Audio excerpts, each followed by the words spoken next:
Hello everyone.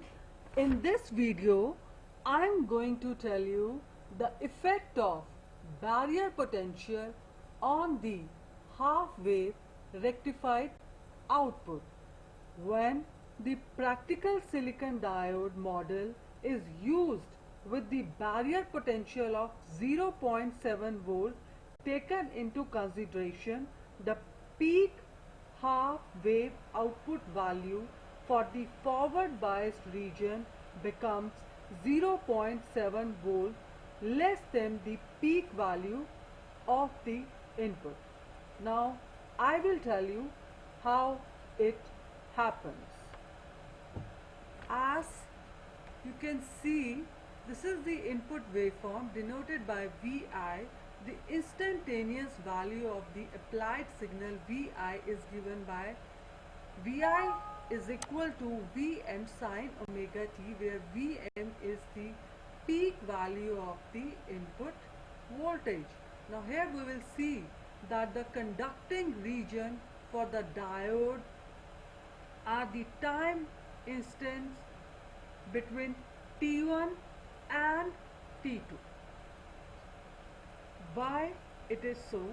Because during the positive half cycle, the input voltage or the applied signal must now be at least 0.7 volt before the diode becomes forward biased, so that it can be turned on, because in this case we are not neglecting the forward voltage drop across the diode, rather we are taking it into account.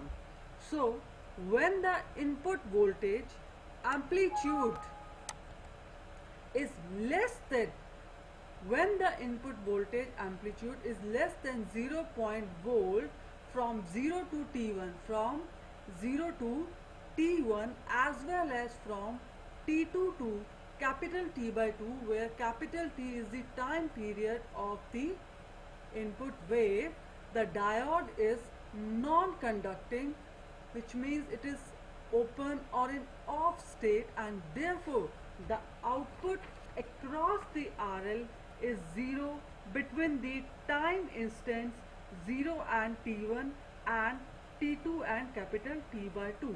Now how to draw these time instants on this input curve? First, you draw a horizontal line starting from a point on the vertical axis that is 0.7 volt away from the horizontal axis, or in other words, draw a horizontal line from the y-intercept at the 0.7 volt point. So draw this horizontal line. Now we will draw a vertical line through the points of intersection of the input V1 and the horizontal line on both sides of the input wave. So these are the points of intersection, and here we will draw a vertical line to get the instants T1 and T2. So when the input voltage at both these, between these two instants 0 and T1, T2 and capital T by 2, input voltage magnitude is less than 0.7 volt, so the diode will remain in non-conducting state and the output across the RL is 0.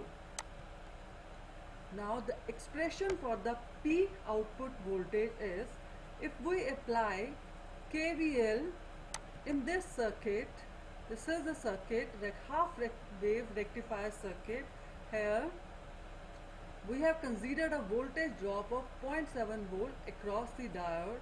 So now this is a closed loop. If you apply KVL, you will, in this loop we will get, suppose if we are moving in a clockwise direction, so we can say minus Vi plus 0.7 and plus Vo is equal to 0, so that we can get V output is equal to Vi minus 0.7.